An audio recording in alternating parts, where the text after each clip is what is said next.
On average, 816 people moved to Florida per day in 2020.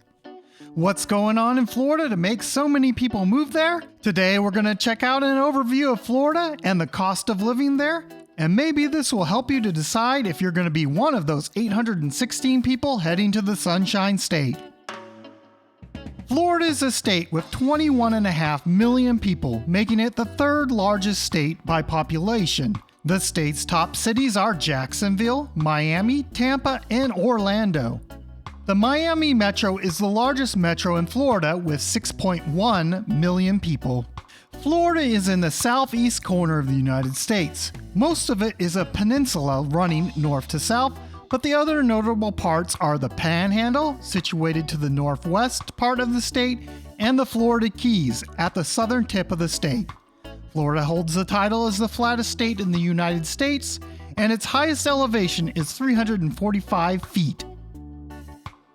Most of the state is a humid subtropical climate, meaning it's hot and humid summers and cool and mild winters. South of Lake Okeechobee is a tropical climate where it is hot all year round. The annual temperature range in tropical climates is very narrow.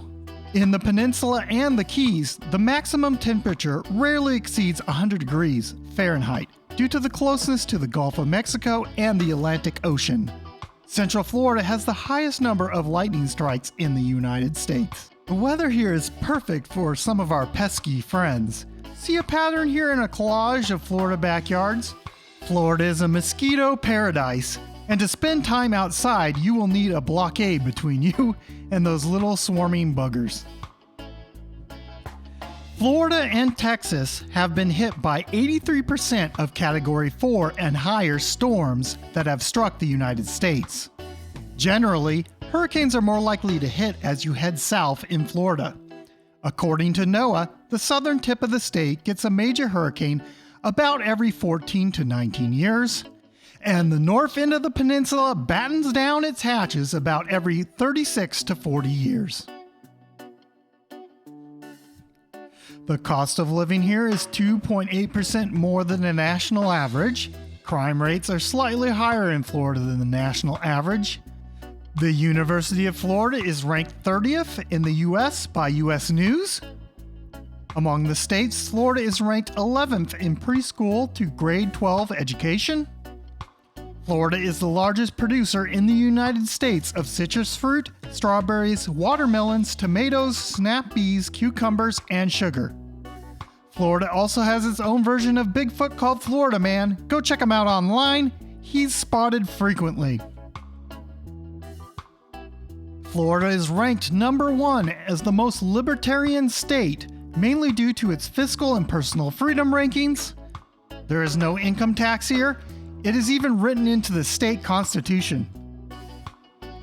The average property tax rate is 0.97%, and the general state sales tax rate is 6%, though additional local tax rates may vary county or by city. Cannabis laws are confusing in Florida, but generally medical is allowed. There are no recreational shops, and they still have laws for possession. Boating is a popular pastime here. There are approximately about 959,000 boats registered in Florida.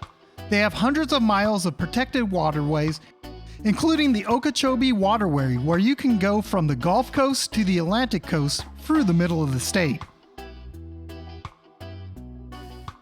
The state has some great parks like Dry Tortugas National Park, Everglades National Park, and Biscayne National Park. There is also 189 official beaches in the state, which range from packed hubs of action like Miami to a more peaceful, uncrowded scene at Atlantic Dunes Park. Other popular amusement destinations include Walt Disney World, Universal Orlando Resort, SeaWorld Orlando, and Busch Gardens Tampa. And others are drawn to the state for spots like the Daytona 500 International Speedway, the Salvador Dali Museum, and the Kennedy Space Center. I think you can find a home at any price range in Florida, but we're just going to check out a few today. All of these homes were from September 2021. First, let's look at some homes around the state that are 1,500 square feet. The one we're looking at now is from Jacksonville. There you can find them for under $300,000 like this one.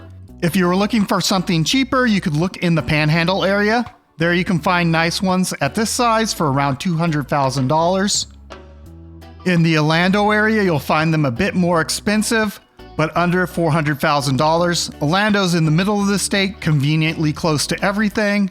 It's about an hour away to the beaches in the Pacific, like Jetty Park, 3.5 hours to Miami, and of course, Disney World is right in town. It gets more and more expensive as you head south and as you head towards the city centers. Once you get to Miami, you're looking at about $500,000 to $700,000 for a 1,500 square foot house. So as you can see, the prices start lowest in the Panhandle. As you head down the center of the state, the prices slowly get up until you get to the Miami area. Then as you head down the Florida Keys, the prices reach their most insane levels at Key West. The prices here are just crazy for a small little house, as you can see. But the Florida Keys are tiny little islands and have been fully built out a long time ago. Now we're going to look at some homes over 2,000 square feet. Almost twice the house for about twice the cost. These homes go from $190 per square foot in Jacksonville to $361 per square foot in Tampa. The state has the highest cost per square foot of any coastal state in the South, but it is less than almost all the coastal states in the Northeast or in the West.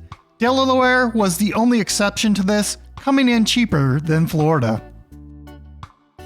If you want a home with a bunch of acres, this is going to be pretty expensive too. Land price ranges are quite large, so is the quality of land. Some of the land can be quite swampy in Florida. If you're looking for a large lot in a nice area, expect to pay a lot for it, especially if you head south. In the bustling downtowns, expect to pay in a range of $800,000 to millions of dollars for a nice condo. Older condos are not much cheaper to live in the middle of the action. My opinion is the savings to buy in the suburbs can buy a whole lot of Ubers, just saying. There are not too many legit downtowns with walkable neighborhoods in it. Florida is mostly a car state. If you're looking for a condo that's just on the beach and don't care too much about being downtown, there are a lot of condos like that, and the prices drop as you get away from the city centers.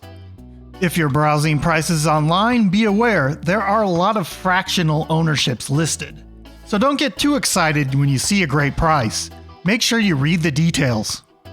If you're looking for the best way to show that you have money to burn, you can't do any better than a beach home in Florida. These things are expensive. Millions of dollars to own a big home and be able to walk just a few steps to the beach. I wonder how much sleep is lost on these owners during hurricane season. I know I wouldn't get much, but maybe if you have this kind of money, you just don't care anymore. Alright, that's going to do it for today. Personally, I like Florida. It would be on my top 5 states to move to. I would choose something in the middle of the state, no more than an hour away from Orlando, decent prices, great weather, better protection from the storms. I hope you enjoyed exploring Florida with me. Please consider subscribing, and I'll see you guys next time.